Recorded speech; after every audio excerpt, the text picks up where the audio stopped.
ইসলামে বাল্যবিবাহের অবস্থান কি? ইসলাম কি বাল্যবিবাহে উদ্বুদ্ধ করে? আমরাই বা বাল্যবিবাহ বলতে কি বুঝি?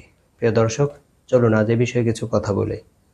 আলোচনা সহজে বোঝার জন্য আমরা প্রথমেই দেখব একজন মানুষ কখন সাবালক হয়, কোন সময়ের আগ পর্যন্ত সে নাবালক থাকে। আমরা যদি শরীয়তের দৃষ্টিকোণ থেকে দেখি তাহলে দেখতে পাই একটা ছেলে তখনই সাবালক হয় যখন থেকে তার ঘুমে ইহতিলাম হয় এবং সে ওই উপযুক্ত হয় তার মাধ্যমে কোনো নারী গর্ভধারণের সক্ষমতা লাভ করতে পারেন। বিপরীতে একটা মেয়ে তখনই সাবালিকা হয় যখন থেকে তার মাসের নির্দিষ্ট কিছু সময় অসুস্থতা থাকে এবং সেও কোনো পুরুষের মাধ্যমে গর্ভধারণের সক্ষমতা লাভ করতে পারে।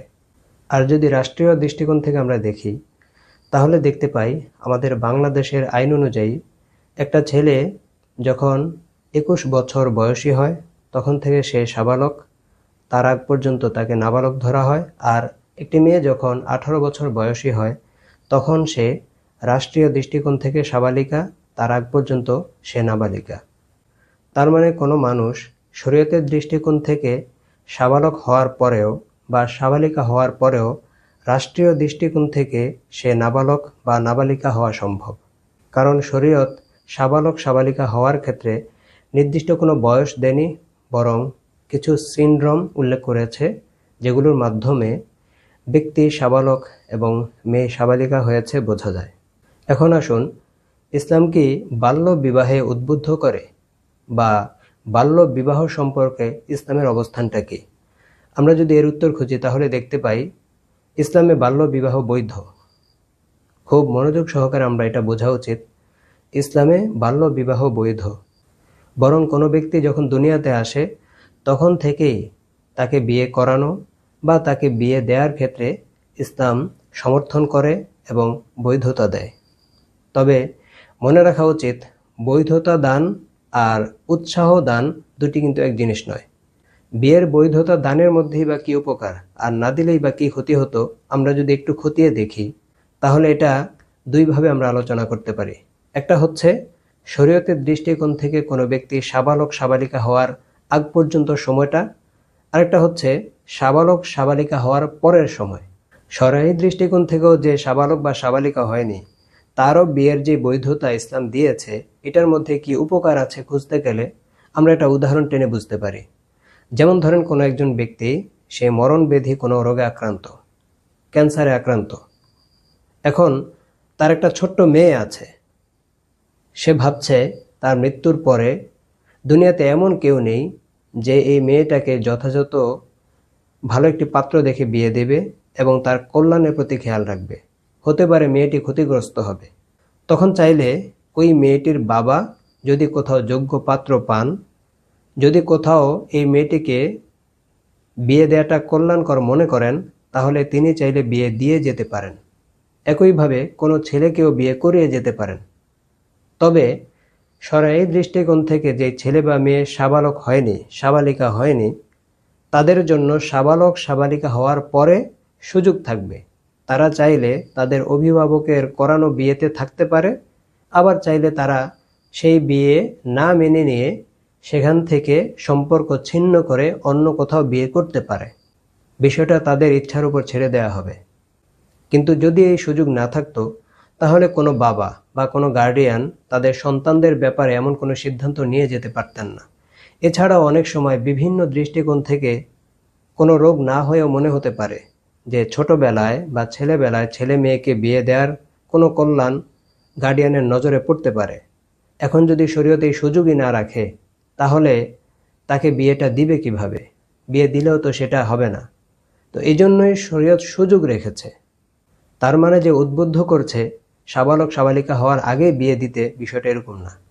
এখন আসেন, শরঈ দৃষ্টিকোণ থেকে যে সাবালক বা সাবালিকা হয়েছে কিন্তু রাষ্ট্রীয় দৃষ্টিকোণ থেকে সাবালক সাবালিকা হয়নি, তার বিধানটা কি? তার বিধানের ক্ষেত্রেও একটাই কথা, শরীয়ত এখানেও কাউকে ঢালাওভাবে কম বয়সে বিয়ে করার জন্য উদ্বুদ্ধ করে না, বরং শরীয়ত প্রত্যেক ব্যক্তিকে তার অবস্থার উপরে ছেড়ে দেয়। যদি কোনো ছেলে বা মেয়ে শারীরিকভাবে মানসিকভাবে প্রস্তুত থাকে এবং অন্যান্য বিষয় বিবেচনায় বিয়ে করাটার মধ্যেই তার কল্যাণ থাকে, তাহলে সে চাইলে বিয়ে করতে পারে। এবং যদি এমন হয় বিয়ে এই অবস্থায় না করলে সে চারিত্রিক কোনো অবক্ষয়ের শিকার হবে, তার জীবন, তার ক্যারিয়ার হুমকির মুখে পড়বে, অকল্যাণের শিকার হবে, তখন শরীয়ত বলে তাকে বিয়ে করে নেওয়ার জন্য। এই ক্ষেত্রে শরীয়ত তাকে উদ্বুদ্ধ করে। অর্থাৎ যদি স্বাভাবিক অবস্থায় থাকে, কেউ সাবালক সাবালিকা হওয়ার পরেও যদি স্বাভাবিক অবস্থায় থাকে, সার্বিক বিবেচনায় যদি সবকিছু ঠিকঠাক থাকে, তাহলে শরীয়ত সেখানে বিয়ের অনুমতি রেখেছে, বৈধতা রেখেছে, কিন্তু তাকে জোর করছে না। কিন্তু যখন অবস্থায় এমন দাঁড়ায়, কেউ সাবালক সাবালিকা হওয়ার পর যদি বিয়ে না করে, তাহলে চারিত্রিকভাবে সে নষ্ট হয়ে যাওয়ার সম্ভাবনা থাকে, বা তার জীবন, তার ক্যারিয়ার হুমকির মুখে পড়তে পারে, এমন কোনো আশঙ্কা থাকে, তাহলে সে যেন বিয়ে করে নেয়, এ ব্যাপারে শরীয়ত উদ্বুদ্ধ করে। বাস্তব কথা হচ্ছে, এই বিধানটা ওই ব্যক্তিদের কাছে ভালো লাগবে না যারা বিবাহ বহির্ভূত অবৈধ শারীরিক সম্পর্কে লিপ্ত থাকে, অশ্লীলতা করে অভ্যস্ত, বিভিন্ন নষ্টামিতে তারা যুক্ত রয়েছে এবং এটাকেই তারা নর্মালাইজ করার চেষ্টা করে, বা এটাকে তারা একটা স্বাধীন জীবনযাপন মনে করে। তাদের কাছে আসলে এই বিধানটা ভালো লাগবে না। কারণ এর মাধ্যমে অশ্লীলতার দ্বার বন্ধ হয়ে যাবে। এর মাধ্যমে তাদের যে কুচরিত্রের বাজে অভ্যাস, এটা অ্যাপ্লাই করার, এটা প্রয়োগ করার স্থান কমে যাবে। এজন্যে মূলত তারা বাল্য বিবাহের নামে ইসলামকে সমালোচিত বা প্রশ্নবিদ্ধ করার চেষ্টা করে।